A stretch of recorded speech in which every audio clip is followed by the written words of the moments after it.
A frigid wind whispered through the alleys of Daejeon and in that slim window before dawn. Lee Jun paused, heart-hammering. He slipped off the boiler repairman's boots. His body nearly drowned in sweat beneath the thin trench coat. Across the street, the door of the single-room apartment stood half open. Inside, a young woman stirred, groggy from sleep. The scent of sweat and stale fear hung thick in the air. He had told her he was the repairman. He had lied, and now he crept in, quiet as the shadow that bore his name. They called him Balbari, the one who fled like a shadow. At the first crack of light, no one saw him come, no one could follow where he disappeared.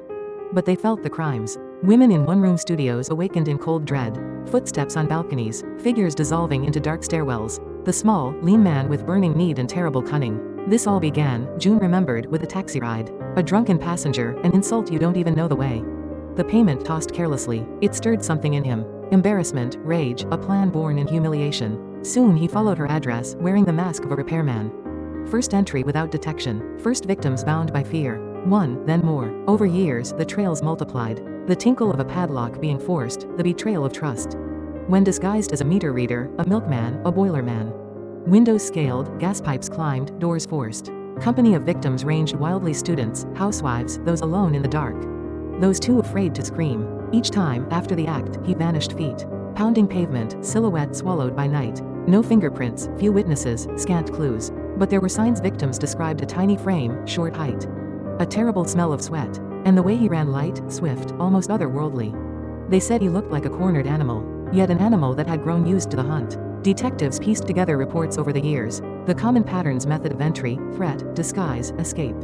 Still, the city trembled as nothing could stop him. Fear crept into apartments. Women stopped going out alone. Doors were chained, windows barred, lights left on all night.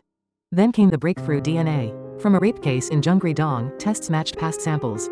Then a vehicle seen near multiple crime scenes was traced. Surveillance footage captured vague outlines. The man's name: Lee Jong-koo. Quiet life, public face unremarkable. Taxi driver turned repairman impersonator. Husband, father, but night's predator. On a cold afternoon, January 19th, in a PC bang. Thousands of screens lit, Lee Jong-koo stared at pixels. 20-odd detectives surrounded him. No desperate chase this time. He stood, breath shallow. I feel relieved, he said, voice low. End of 8 years, 180+ victims. 8 years of nightmares. Current situation: Lee Jong-koo has been sentenced to life imprisonment. The courts acknowledged 127 legal victims among his many crimes. The city of Daejeon still reels from the memory. Victims struggle with trauma. Some have become activists, others retreat into silence. Discussion continues in society about how law enforcement missed early warning signs, about victims' rights and support, and about how justice must balance punishment, rehabilitation, and restitution.